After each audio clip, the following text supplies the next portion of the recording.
Bom dia, queridos, graça e paz do Senhor. Hoje é domingo, dia 1º de junho.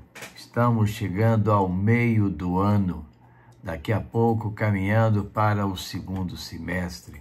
Pois é, nosso texto básico da lição de hoje, Jó 1, de 6 a 12 e Romanos 8, 28.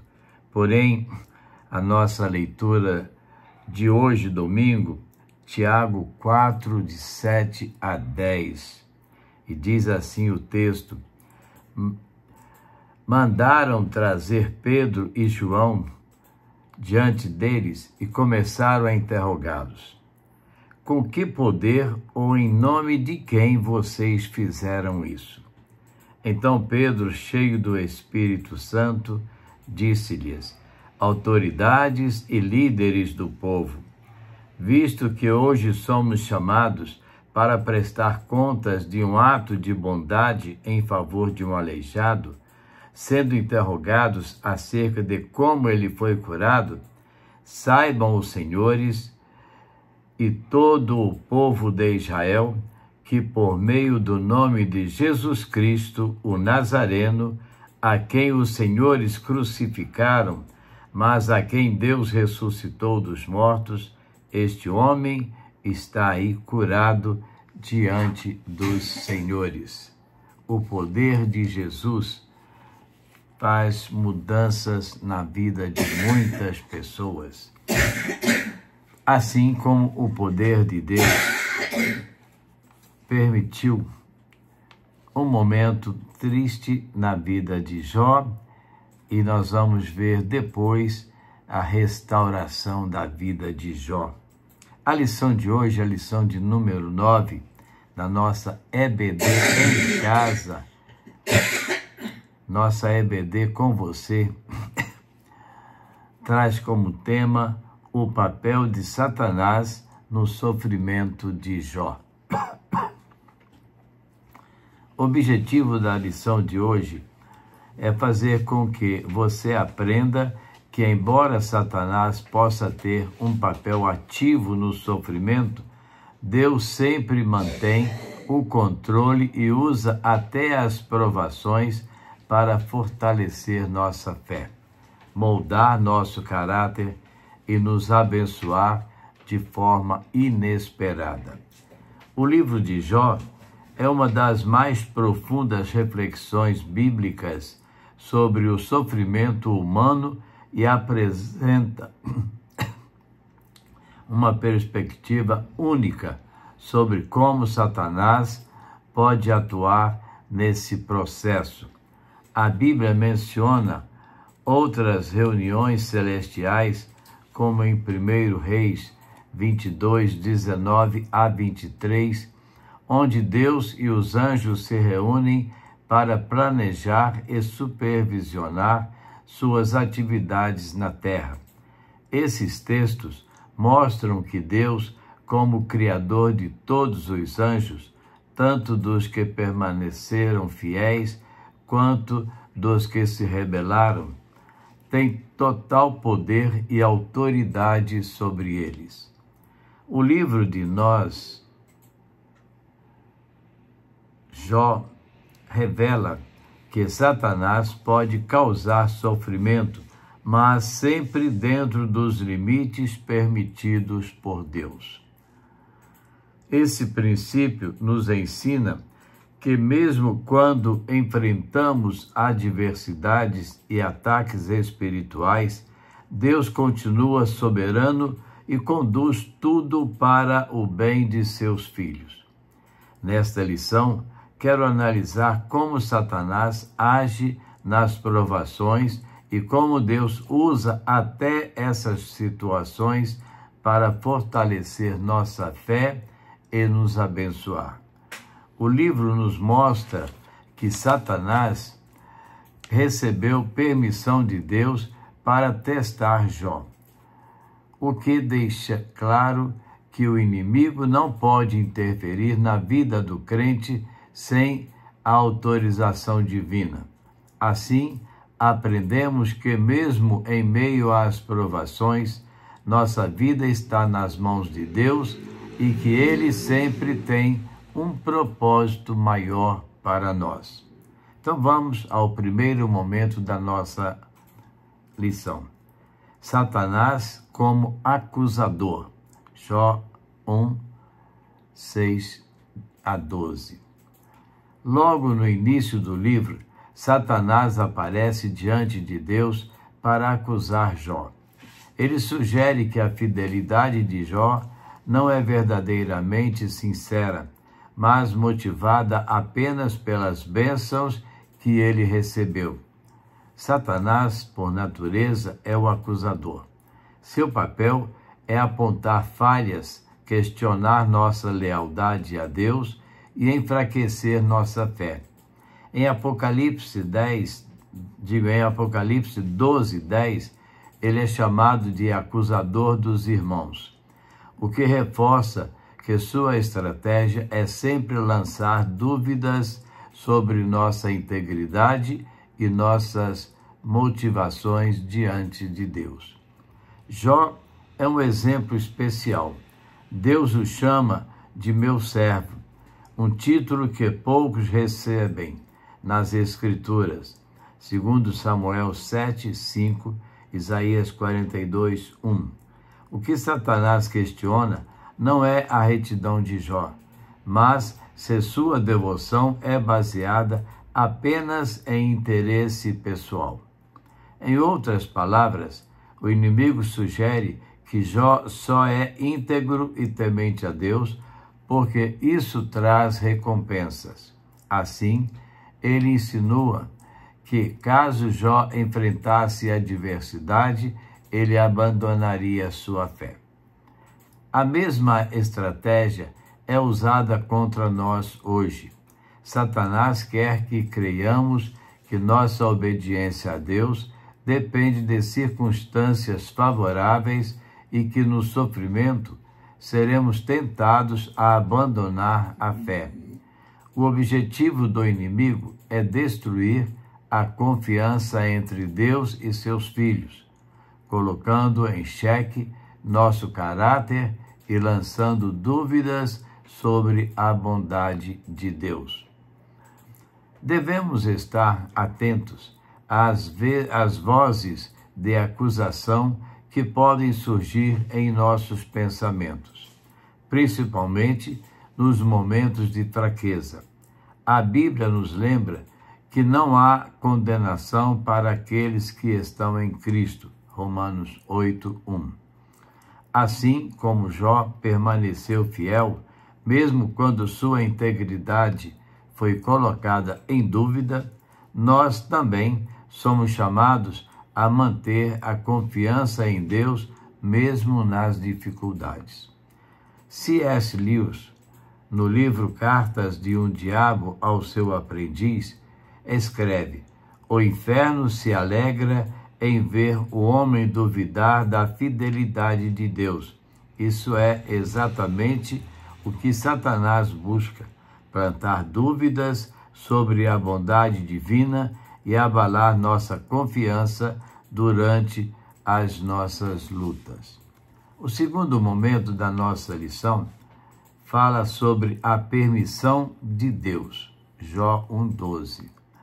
Deus, na certeza que Jó não o serve por interesse, aceita o desafio de Satanás. E essa certeza vem do fato de Deus conhecer as intenções que nos movem. A partir desse momento, a honra de Deus passa a depender da fidelidade de Jó, embora o próprio Jó não soubesse o que estava acontecendo nos bastidores. Jó, ele não sabia por que estava passando por aqueles momentos, mas a sua fidelidade a Deus permaneceu firme, porque ele confiava em Deus. Eu creio que isso faz com que ele confie mais ainda em Deus. Embora Satanás seja o agente direto das tragédias na vida de Jó, Ele só pôde agir dentro dos limites estabelecidos por Deus. Isso nos ensina que Deus é soberano sobre todas as coisas, inclusive sobre o mal e o sofrimento. Satanás pode ter poder, mas não tem controle absoluto. Ele não pode tocar na vida de um filho de Deus sem a permissão de Deus. Alguém diz que Satanás tem muito poder. Eu te respondo, Satanás tem bastante poder, mas não tem todo o poder. Todo o poder, como diz lá em Mateus 28, foi dado a Jesus. Essa realidade nos ajuda a compreender que nem todo sofrimento é um sinal da ausência de Deus. Muitas vezes, Deus permite provações para tentar e fortalecer nossa fé. Assim como o ouro é purificado no fogo, 1 de Pedro 1, 6 e 7, também somos refinados pelas provações. Precisamos desenvolver uma confiança madura em Deus, mesmo quando não compreendemos o motivo do sofrimento. Jó não sabia o que estava acontecendo por trás das cenas, mas manteve-se fiel, acreditando que Deus estava no controle. Do mesmo modo, quando enfrentamos dificuldades, devemos lembrar que Deus não perdeu o controle da situação. Ele limita o poder do inimigo e está sempre trabalhando para nosso bem, mesmo quando não conseguimos enxergar isso claramente. Deus, ele age para o nosso bem, ele age para o nosso crescimento e nos usa para que outros possam ver o poder de Deus. Terceiro momento, fala o seguinte, o propósito de Deus nas provações, Romanos 8, 28. Por sugestão que Satanás faz a Deus, Jó perde, de uma hora para outra, riquezas, filhos e filhas, e é vítima de uma doença da pele, dolorosa e terrível. Você consegue imaginar o sofrimento que era causado por toda essa situação? Pense bem, você vivendo. Vamos colocar só a questão da enfermidade e as pessoas te abandonarem por causa da sua enfermidade. Tem acontecido com muitas pessoas hoje em dia. Mas note que, embora Satanás tenha sido o instrumento para causar sofrimento a Jó, Deus tinha um propósito maior. As provações serviram para fortalecer a fé de Jó, demonstrar sua confiança em Deus e, no final, abençoá-lo de forma abundante. Jó 42, 10 a 17. Isso nos lembra da promessa de Romanos 8, 28. Sabemos que Deus age em todas as coisas para o bem daqueles que o amam. Eu gosto muito da outra versão. Todas as coisas contribuem para o bem daqueles que amam a Deus. Deus não causa o mal, mas pode usar até as ações de Satanás para cumprir seus propósitos. O sofrimento de Jó não foi em vão. Ele saiu da prova mais forte e ainda mais abençoado do que antes. Aqui somos ensinados que mesmo quando não entendemos o que está acontecendo, Deus está trabalhando por nós e em nós. Precisamos adotar uma perspectiva de esperança durante as provações. Assim como Jó foi abençoado no final de sua jornada, podemos confiar que Deus tem um propósito maior para nosso sofrimento. Em algumas situações, a provação serve para fortalecer nossa fé, enquanto em outras para nos preparar para algo maior, mas em todos os momentos Deus está presente e nunca nos abandona. Podemos comparar a experiência de Jó com a história de José, que foi vendido como escravo por seus irmãos e preso injustamente no Egito. Embora José tenha passado por grandes sofrimentos, Deus usou essas provações para salvar muitas vidas. Gênesis 50, 20. Assim como a história de Jó, ou na história de Jó, o mal que foi causado se transformou em bênção nas mãos de Deus. Conclusão. A história de Jó nos ensina algumas verdades importantes sobre Satanás. Primeiro, Satanás é responsável perante Deus. Todos os seres angelicais, bons ou maus, devem se apresentar diante de Deus. Jó 1:6. Segundo, Satanás é limitado em seu alcance e só pode estar em um lugar por vez. Jó 1:6 e 7. Terceiro, Satanás não pode ler nossa mente nem prever o futuro. Jó 1:9 a 11. Quarto, o inimigo só pode agir com a permissão de Deus. Jó 1:12. Isso significa que podemos vencer seus ataques com o poder divino. Quinto, Deus coloca limites para as ações de Satanás. Jó 1:12 e 2:6. Nunca duvide, Deus está sempre no controle. Ele permite que enfrentemos provações, mas sempre com um propósito maior em mente: fortalecer a nossa fé, moldar nosso caráter e nos abençoar de maneira inesperada. O sofrimento não é em vão quando está nas mãos de Deus.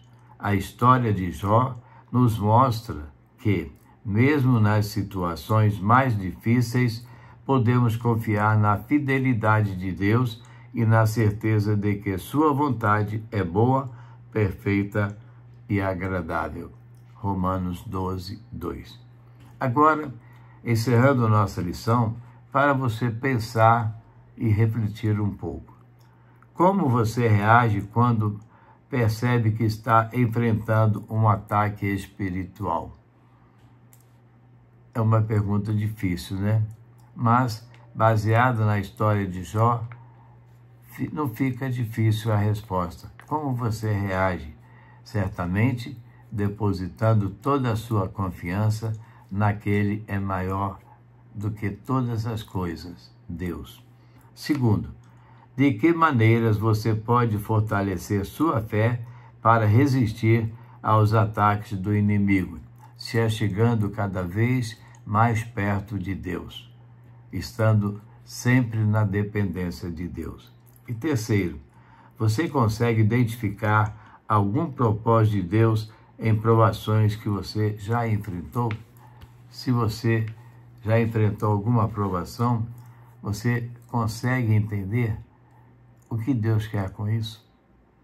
Às vezes, Ele permite algo em você para mostrar para seus irmãos e amigos que Deus age na nossa vida e para a conversão deles. Pensemos assim. Amém? Vamos orar? Eterno Deus e Pai, somos gratos ao Senhor porque hoje é o seu dia e nós estamos aqui, ó Deus, estudando a Tua Palavra, mais uma lição da nossa Escola Bíblica Dominical. Ó Deus, usa-nos, Senhor, para que através de nós vidas possam conhecer a Jesus, abrir o coração e se entregarem a Cristo. Nós queremos, Deus, ser usados pelo Senhor, para que o Teu Evangelho seja propagado àqueles que ainda não o conhecem. Te pedimos, Deus, pelos enfermos, tantas pessoas carecendo dos Teus cuidados, Deus, clamamos por essas vidas, que o Senhor possa restaurar a saúde, restaurar a força, dar dinamismo, ó Deus, àqueles que estão enfraquecidos e agir, ó Deus, para que haja um crescimento espiritual, para que haja um avivamento nessas vidas e nas tuas igrejas, Deus. Estamos vendo o mundo crescente dentro das igrejas. As igrejas precisam de um avivamento, ó Deus. E o avivamento vem do Senhor para dentro de nós.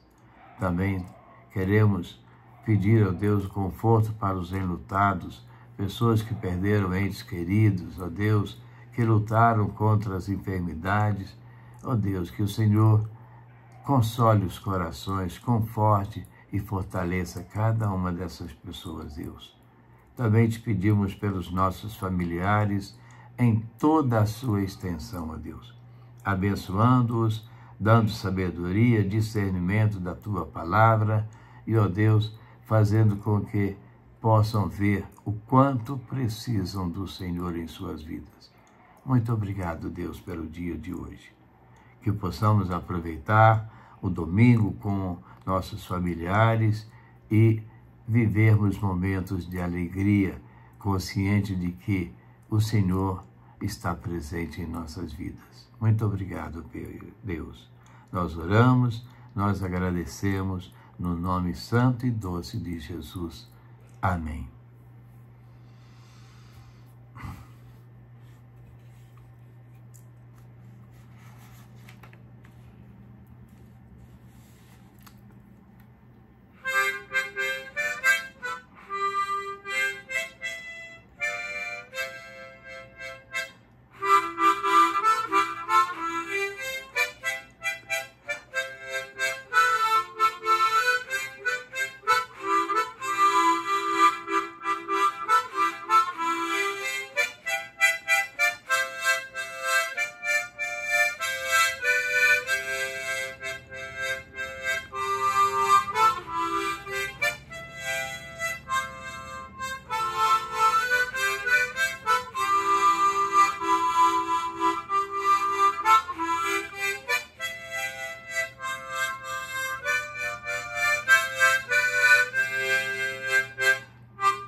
Vencendo vem Jesus. Este hino, na sua última parte, termina assim: vencido tem Jesus. Porque com Ele, por Ele e através dEle, nós podemos vencer todas as coisas. E Ele mesmo declarou: sem mim, vocês não podem fazer nada. Portanto, confiemos sempre em Jesus. Isso aí, domingo, né? Domingo é um dia especial, porque é o dia do Senhor. Domingo é um dia especial, porque podemos estar juntos em família, regozijando-nos, alegrando-nos e celebrando o dia do Senhor. Talvez você vá sair de casa com a família para um almoço fora. Talvez você vá receber entes queridos na sua casa para almoçarem juntos. Aproveite esse momento especial, esse momento que seja de plena comunhão, perfeita harmonia entre vocês, entre cada um de nós. E não nos esqueçamos de que logo mais é um dia, uma noite especial de louvor e adoração ao Senhor. Logo mais eu estarei ali na Igreja Batista Filadélfia, falando num congresso de família. Que Deus nos use, nos abençoe, que nós possamos levar a palavra de harmonia para as famílias. E assim, queridos, chegamos ao final da nossa EBD com você, a nossa EBD em casa. E amanhã, segunda-feira, se Deus permitir, estaremos de volta trazendo para você uma nova reflexão da palavra do Senhor para edificação das nossas vidas. A todos, um bom dia na graça e na paz do Senhor Jesus. Amém, queridos?